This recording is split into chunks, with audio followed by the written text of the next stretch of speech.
Would you all be upstanding for a big Limerick welcome for Kieran, please?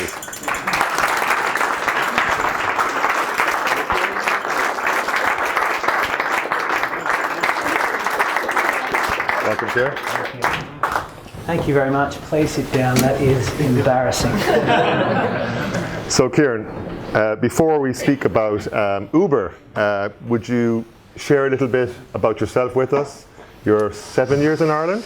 I am. So I originally moved over to Dublin about 7 years ago. I was living in Melbourne and was asked by the Irish Times to come over and be their commercial operations director for their digital sites. So that was around the time that they had just purchased myhome.ie. And we had sort of just started looking at getting involved in some more digital websites. So irishtimes.com became irishtimes.com, and we had a successful failure with ireland.com. So. And had your background been in journalism, in newspapers, or how did you get into that area? No, I'd always kind of been on the commercial side of digital businesses. So my very first jobs is working with the equivalent of the golden pages over here, sort of the yellow pages and white pages businesses back in Australia. I think just because of my age, to be honest, they were like, right, you boy, you're on the digital side. So that was my first sort of foray into digital. It was a great business to start with because I guess from the very start of my career I was thrust into a business which was an old school model and a fantastically successful business, yellow pages, trying to work out what to do with digital and digital disruption, and I kind of never really got out of that, to be honest. I went from there through to classifieds websites, realestate.com.au. Okay, and in the Irish Times then, they were just really starting their whole digital journey, yeah? Yeah, it was. I mean, in fairness, the Irish Times, they kind of had Ireland.com, most of you guys might remember, was one of the first sort of digital brands in Ireland. They were quite good at getting that nice and early. They had the email addresses and they were doing some interesting things. But that was, I guess at that time they really decided that we need to understand how we're going to make a business and transition from being that newspaper to a digital business. Excellent. And after that you went on to daft.ie. I did. So I knew the Fallon brothers. So the Fallon brothers are two boys up in Dublin. Well, they were boys when they started daft.ie. I think Brian was 16, started it as a transition year project. And Eamon actually came out to Australia to start Daft in Australia. At the time I was working with realestate.com.au, and which would have been sort of the big competitor there. Eamon came over, had a look, and then decided that he'd come back, but I guess the connection there was made. I came back and it was pretty exciting what the guys were doing, not only with sort of daft.ie but the journal.ie and a couple of other sort of websites they were working on. So I jumped ship and went and started working at Distill Media. So selling property online was kind of disrupting the traditional model? Yeah, it was. It was disrupting certainly the advertising of that model, and I guess started to sort of intermediate between the relationship between agents, buyers, and people looking.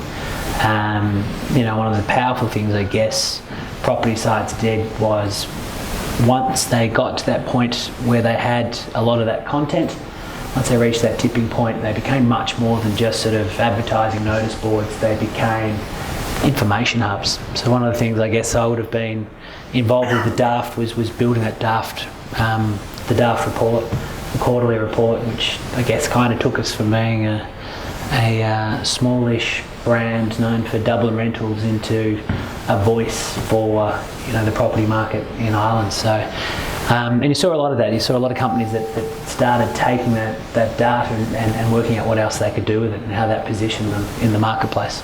Excellent. So when did you join Uber? I only joined Uber March of this year. Okay. But I must say it feels like I have been there for years, the speed at which the company moves. I bet. We're absolutely delighted that Uber have chosen Limerick to be their first centre of excellence outside the US. And in case there's anyone that's been totally blocked away from the media for the last few years, can you just briefly explain the model of Uber first, or the business model? So let me, Centre of Excellence, or should we start with Uber? I'll just start with Uber 101. So I guess Uber's it's a very funny company in terms that you probably can't read a business newspaper at the moment without reading a story about Uber.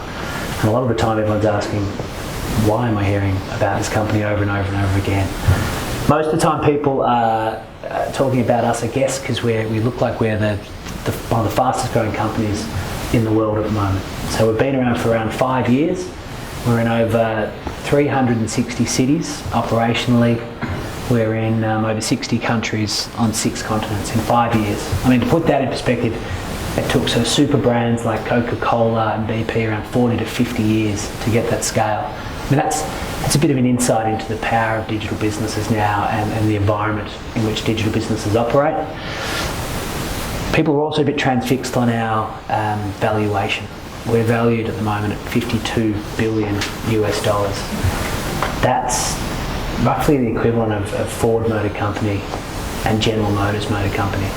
And that startles people, because we know that Ford and General Motors produce these millions and millions and millions of cars that get sold all across the globe and that we see every day of our lives. It's even more than 10 times those two Limerick brothers, that little company Stripe, were worth. Yeah, they're going to catch us though. So it's about them. 52 unicorns. 52 unicorns. Wow. And a lot of people think, what do Uber produce? We produce an app. We're a technology company that produces software, an app that sits on your phone that connects drivers with riders. There's probably 1,000 apps built in Limerick in the past 2 months. So, I guess the big question that people want to ask is how does a company that produces an app get to a valuation of $52 billion? I love that story about the founders being stuck on a snowy night in Paris and being annoyed with the lack of cabs. Is that true? It's true. That's and it's the starting point for a $52 billion company. These things don't start out by design of people sitting in a room saying, right, what's our 5-year project to be a $52 billion company? Where's our targets and KPIs? They were our 2 co-founders. They were in Paris for a web summit over there, and for the life of them, they just couldn't get a taxi home. They didn't speak the language or know the local phone numbers to call one. They'd had no luck for a couple of hours trying to hail one down, and they didn't know the area well enough to be able to walk around and find one of the ranks. They didn't want to walk that way or didn't want to walk that way because they didn't want to get lost. So these guys were both serial entrepreneurs. They were software engineers themselves, and they'd been playing around in that app space. And the idea was just born out of frustration. Wouldn't it be amazing if we could pull our smartphone out of our pocket, hit a button, have a car know where we are because of our GPS location, come and pick us up, safely drive us home. And you know what, wouldn't it be awesome if it was connected to my credit card and I didn't even have to worry about having the right cash or the right currency to take that ride. And that's how it started. The guys took that and took it back to San Francisco almost as a hobby project. These guys had guys that always had different things on the go. And to be honest, their initial intention was just to see, could they build a service which would allow them and their friends to get around San Francisco without having to drive. So, that's pretty humble beginnings. Absolutely. And how much of a role did it play, the fact that they had both exited their own startups and had some funding to begin with? I believe Garrett Camp had sold StumbleUpon for 75 million. Yeah, I don't know the exact number now. But it was a pretty high number. That's pretty big, yeah. And it was like the 3rd attempt by Travis. Travis had started, and he tells a great story about failing and the need to fail to be a successful startup. And he won't, he's the CEO now of one of the fastest growing companies, and he won't let us forget that he had to fail. He knows what it's like to fail, and he's never going to put himself in a position where he fails for the wrong reasons. And that keeps us pretty scrappy and pretty startup, no matter what stage of the journey we're on. He's a colourful character. Yeah, he's a pretty amazing guy.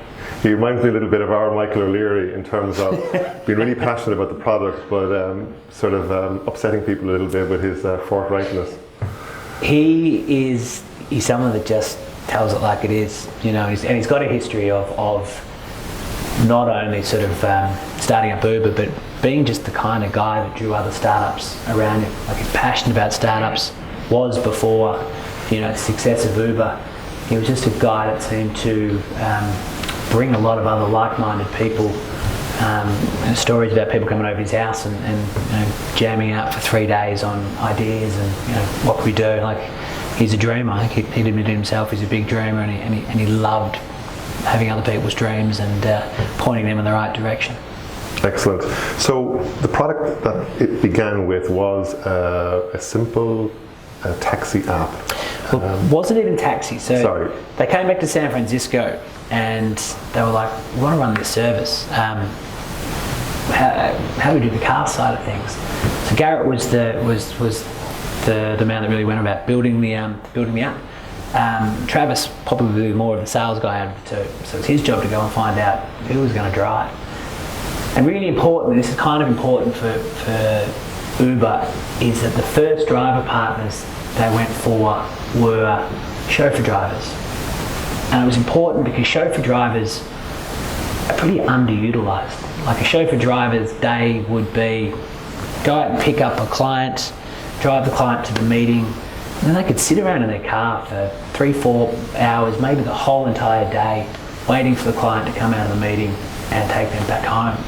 So Travis pretty quickly worked out the value proposition to these guys was, you're sitting around a lot of downtime. Would you be interested in partnering with an app where when you're ready to take on new jobs, you switch it on, then when someone close by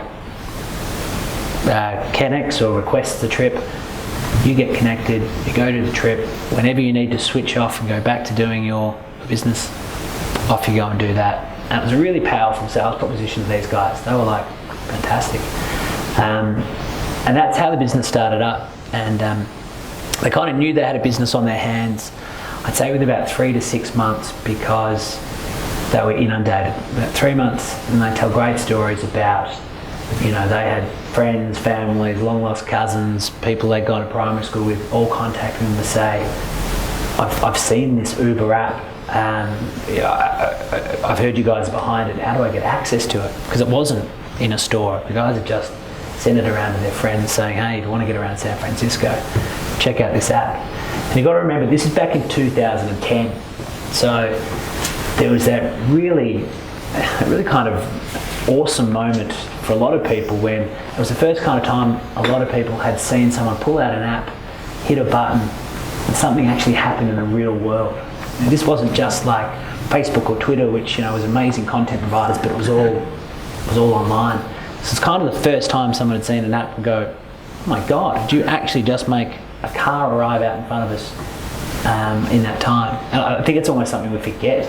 I remember that awesome moment when I saw it. It's actually over here. It was a company that had seen what the guys are doing in America and bought it here even before Uber got here. And I remember seeing it just going, that's incredible. So that time, that moment really made that product go viral. And it was that kind of wow moment for a lot of people seeing it that helped the virality of the product. And that in itself would have been a tremendously wonderful entrepreneurial story. But it didn't stop there. It didn't stop there at all. I mean... So around the world, it's obviously a huge name, but in Ireland, because I think Halo tested their product in Dublin, Halo got a little bit of a head start here. And when Uber came out first in Dublin a couple of years ago, it was the chauffeur model. But that's moved on now, hasn't it? So we've still got, in Dublin, we're operating Uber Black and we're operating Uber Taxi. But what the guys quickly realised, and I sort of said Uber Black would have been a lovely medium business that was scaled across America, and, you know, in its own right would have been a great entrepreneurial story. But the two guys, serial entrepreneurs, Travis especially, just doesn't stop. He'll never be relaxed. So as entrepreneurs are like, well, what's our next challenge? With what we've built, what other problems are there out there for us to solve? And it didn't really take them long to... Just clarify, sorry, Kieran, Black and X, what's the difference in the products?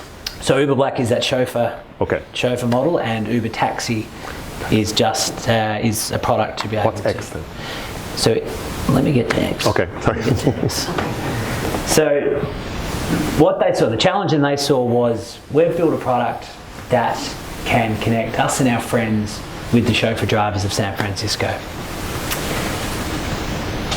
Why don't we try to connect all the people of San Francisco with all of the cars that are already on the road of San Francisco?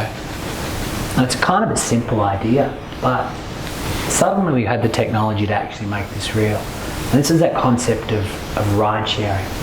So we've already got millions and millions and millions of cars already out on the road, and we've now got a way of connecting those cars that are being driven by private people like you and I all across town, that could now become part of our transport ecosystem.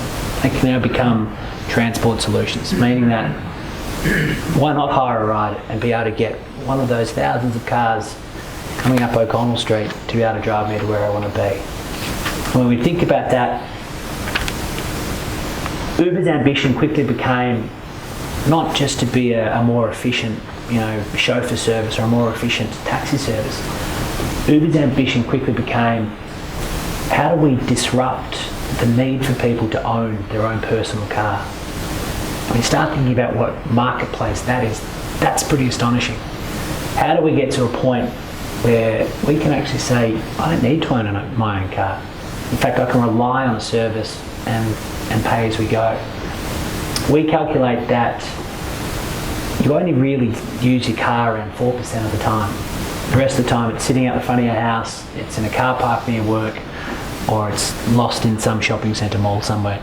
So you're talking more shared economy rather than, so Airbnb would be a more accurate comparison than Halo, in a way. Absolutely, and that's the ride-sharing product. Okay. And that's what UberX is in America.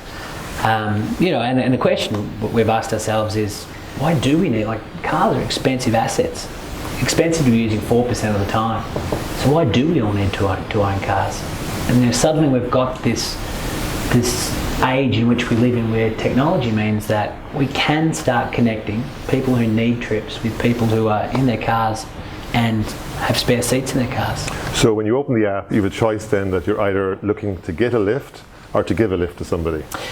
No, so it's the app is there's two apps. One is for a driver. So you have to become an UberX driver, you have to go through a process. Okay. So by no means is it you wake up one morning and say, I'm going to be an Uber driver, download the app and off you go. You have to go through a background check, you have to go through a police background check. You have to have proper insurance, you have to have your car registered and safety checked. You yourself have to undergo a background check, a police check, and have a full driver's license. So, in most cases that's the same as the sort of standard of taxi. So you go through all of that documentation to become a driver. For a passenger, however, you open up your app, and it's the same app that works in every one of our 350 plus cities. And you've got a different choice of how you want to travel. So UberX is our most affordable way of travelling, and then it goes up, generally Uber Taxi in some markets, more expensive, and Uber Black if you want to travel around in style, which I'm sure a man like you would be prone to do, Pat. I wish. So the reason Uber courts controversy sometimes is that you're a major disruptor of the traditional model, which was taxi drivers.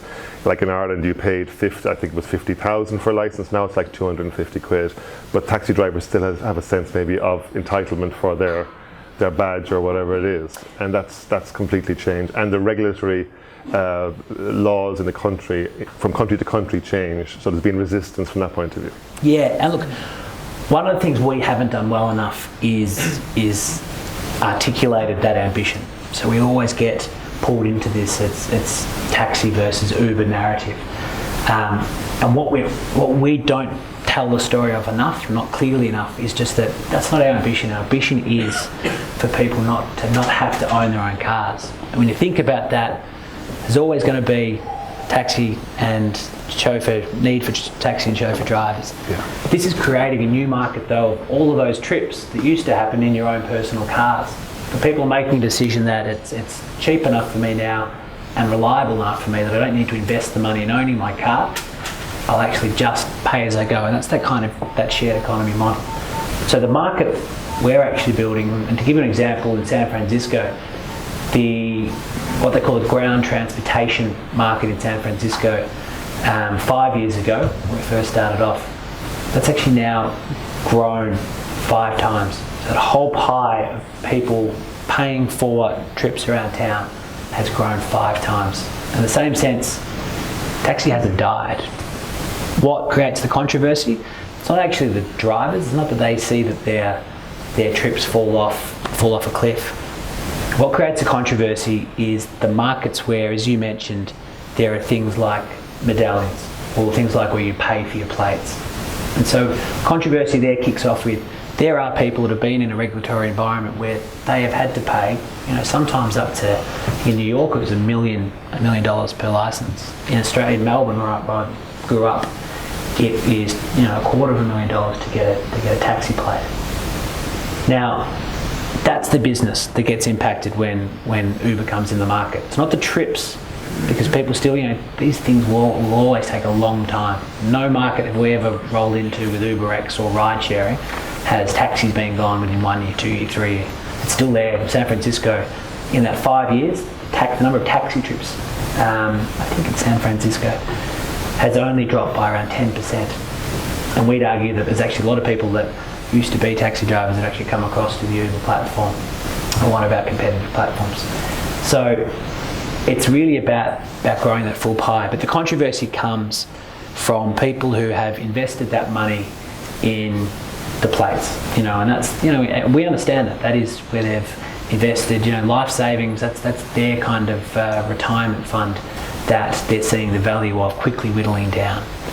Now, in Ireland, I'm in the process of I guess, stating or arguing that we've gone through that. We went through that in 2000 when we deregulated the taxi industry. So there's no plates now, there's no value in the plates now in Ireland. We theoretically should be the perfect sort of market that should welcome ride sharing, because you don't have that same controversy as markets where they have the plates. So it's a very interesting opportunity. Like carpooling, sharing was tried in the past, and it never seemed to really taken off, even though it sounds like an amazing idea. What are you bringing to the table that will change all that? It's the technology piece. So, and that's the thing. Ride sharing, carpooling, it's not, it's a powerful idea. It's not ours. Cities have been trying to do it for years, and in fact, we're lucky enough now to go speak to cities, and we are so on the same page as city councils and traffic planners and management, because we're all thinking the same things. Like, none of the cities we're in can put more roads. We can't build roads out anymore. We can't make any more roads to get more cars. So we're all thinking the same things. We actually need to better utilise the cars that are already on our roads. We need to try to work out a way of taking cars off the road. In Limerick, where you guys have got a great council who are already thinking along this way. We've got the Smarter Travel team who are trying to work out, how do we reduce this need for the personal car? How do we push this cross-modal? How do we get more people cycling, walking? And cities around the world are having this conversation, which is great, because we believe we have a solution. And to answer your question, what are we bringing to that market? Well, it's the technology. So carpooling, every city's tried it. Generally, it's around that, well, let's do it with companies. What technology has done is it made that a lot safer. So there's a real safety element now of the technology. So as I sort of said before, for anyone to be an Uber driver, you have to go through all of that document processing. Once you've done that, before you even get into the car, so as a passenger now, you book an UberX car, before you even get into the car, you can see the driver's profile photo, the name of the driver, the make and the model of the car. So even before you get in, you've got that sense of comfort that, okay, yep, I know who the driver is, this is the car that Uber is connected with me with, and in your hop. On that drive, because of the GPS coordinates now, you can actually share your ETA with anyone in your contacts, whether it be text or email. So you say, hey, I'm on a trip. Send an email or a text to anyone. They'll open up that text. They themselves can track you moving along your journey on the way home, which provides, you know, real level of safety and certainty for people late at nights. At the end of that trip, for passengers, they're all signed up with their credit cards. So there's no anonymous users on an UberX system. That's different from taxi. You know, people aren't allowed just to hail one over or get one in a busy rank. Everyone who takes an UberX has given us their email address, phone number, and the credit card details. So straight away that puts a level of accountability on passengers which you wouldn't have in those other systems. And I think a key part to that is that safety element goes for drivers as well. Drivers find Uber safe to drive with because they don't have to handle cash. They don't become targets for people thinking, you know, well, here we go. We've got some really good stories with drivers who used to be cab drivers who gave up because they got so scared of driving at nights. And they're now coming back to us saying, this is great, yeah, I can drive because I don't have that fear.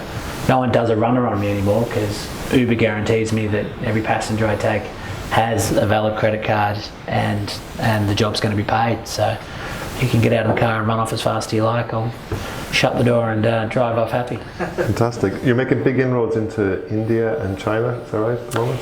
Yeah, I mean, they're supermarkets, you know, and that's back to Travis giving himself a new challenge, and the scope of China and India is mind-blowing. You know, we kind of hear this so much, I think that it stops meaning stuff. Certainly myself, keep hearing about China and India. But wow, we've launched there, and you know, and what took us 4 or 5 years to do in the US, we're kind of doing in China in months. That's amazing. I believe the Chinese equivalent of Google, is it Baidu? Yeah. Have invested also. They have. Which is really interesting. Which was really interesting. You know, I'm not sure if any of you guys are doing business in China. It's a complex market. You know, there are politically things that are going on in China which you know, we have a saying at the moment that we actually need to become a Chinese company, which seems like a really odd thing to say from such an American company. But yeah, to succeed in some of these markets, it's really challenging, but we love it. It's pretty amazing what's happening over there. Sounds fantastic. So coming from a startup to one of the world's most successful companies in 5 or 6 years is amazing. Promising. Let's not say successful just yet. Promising. Well, promising. Well, the valuation is There's some amazing companies out there with some amazing bank balances. And then, first of all, why did you choose Ireland, and then why did you choose Limerick for your centre of excellence? That is obviously a story I'm really thrilled to tell. We recognised, you know, as we grew recently, we first came to Europe about 2 years ago. Paris was our first city. So the guys went back to Paris and said, right, we're going to deliver a service here that we wanted 3 years previously. And we launched in Paris, then we quickly went to London, and the business in the UK has just taken off. It's incredible what, for any of you guys that have been over in the UK, just the difference that Uber has made over there is pretty incredible in those cities. And that's because they've got access to use that private hire market, private hire cars. So the other reason just before I can continue on with that, just reminds me that I talked about the safety being a reason why carpooling has worked. The other reason that technology allows us to successfully make this ride sharing happen is because we've got technology now to do dynamic pricing. So with taxis, we have this set meter because, and it makes plenty of sense. When we talk about it, when a lot of people talk about Uber and ride sharing and say, oh, it's you know, the cowboys don't want to be regulated. We absolutely want to be regulated, and we understand. We just don't want to be regulated like a taxi. We understand why taxi is regulated as it is. They were picking up anonymous people, so you needed that level of safety to know who you're getting in a car with. They needed a meter because people didn't know how much they should pay, and they shouldn't be ripped off. So we understand why there's meters in taxis. challenge is now our technology means that we can do dynamic pricing, so we can actually we can actually offer a lot lower cost. So that's just a sort of key point around how the technology has meant that ride sharing is able to work. Well, that's an interesting perspective, because in the press sometimes you get the opposite story, where it's like Uber are at the surge pricing again, where they're charging I think there was a famous story in New York, was it during New Year's Eve, where there was a blizzard or something and the prices went up 6 or 7 times, and that got a lot of bad press. So I guess you were kind of calibrating the way that would work. Yeah, I actually, before I joined, I remember I did a lot of research in papers and read all the articles, and that was the one that was sticking out. And it was kind of, I was like, yeah, that does seem odd. It doesn't seem like a cool thing to do. It doesn't seem like a thing that a company I'd want to work for would do to its customers. It was only when I started and heard Travis speak, 2 key planks for rideshare, 2 key planks for getting to a point where you are comfortable in no longer owning your own personal car is affordability, needs to make economic sense, and reliability. You actually need to make sure that there's going to be a car for you there when you need it. When you need to get to the train, when you need to get to that meeting, when you need to get somewhere, there needs to be a car within minutes. So dynamic pricing actually works to make sure that there is supply on the road. Now what that means is that it actually puts the price up to discourage people from riding at that time. So when demand outstrips supply, prices go up to making it less people wanting to get at that point, so that we've always got cars on the road. Does that also help mobilise more drivers to get out in the streets during this time? It does. So messages go out to drivers and they're like, this is fantastic, I'll get off my couch and get out and start driving, because I can earn 3 times for the next hour than I was, Like, I can see it working in the middle of Manhattan, which is like a microcosm of capitalism, that people will pay extra to get from A to B quickly. Yeah. And the drivers equally will say, well, instead of staying home tonight, I'm going to go on working because I'll make a lot of money.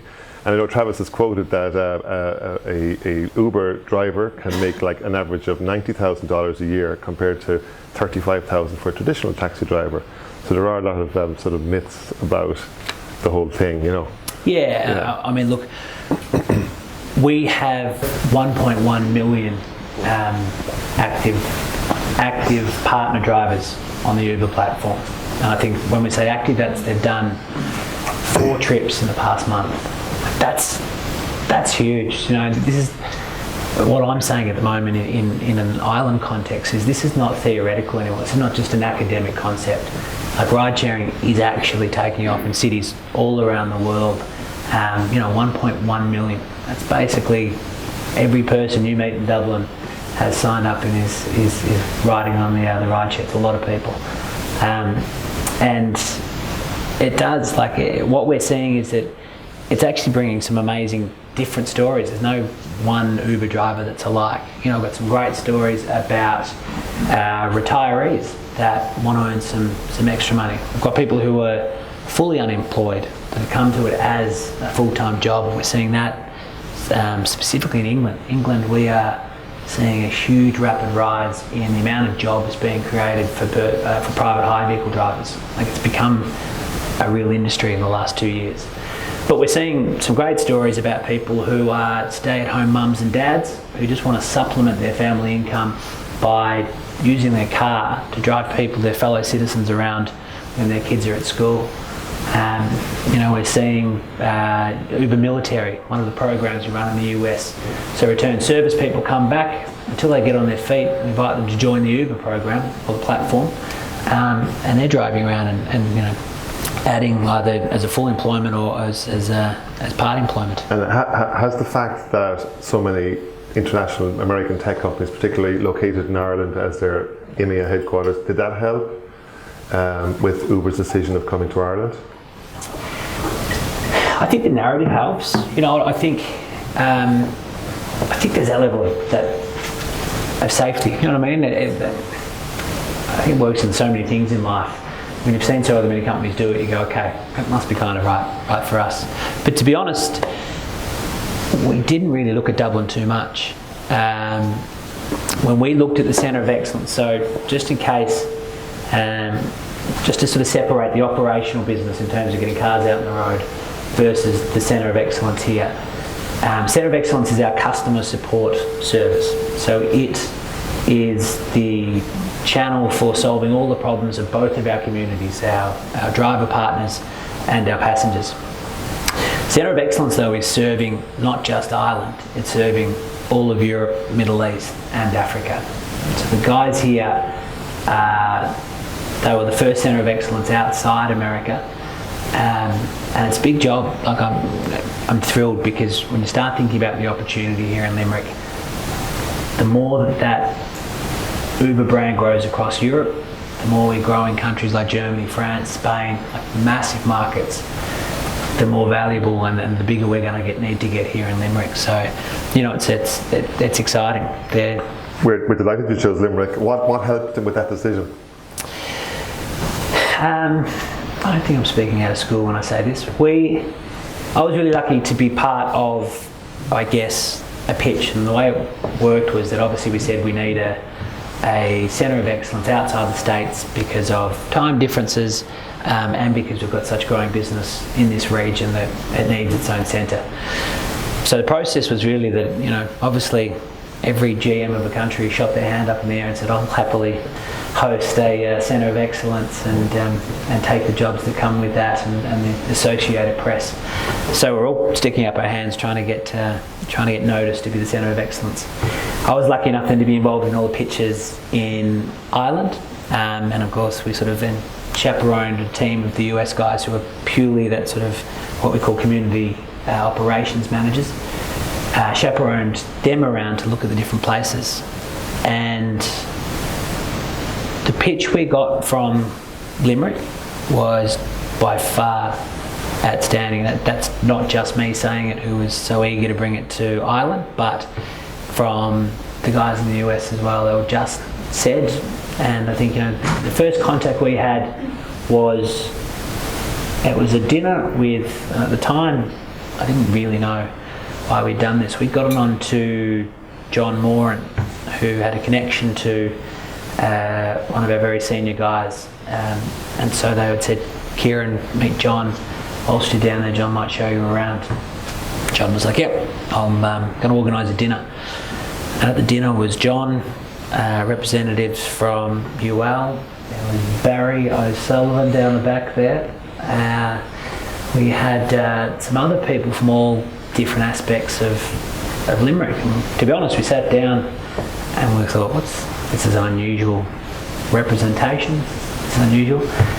And that was our first contact, was Andy and I, and we walked out of there going, this is a different city. This is people who really were passionate about the city and passionate about, and it wasn't a, this is who we are, you need to want to come here. It was a, this is our plans and vision for the city, and this is how we like to think that you might fit into that. And that was really strong. It was a narrative that carried through all the due diligence and all the processes.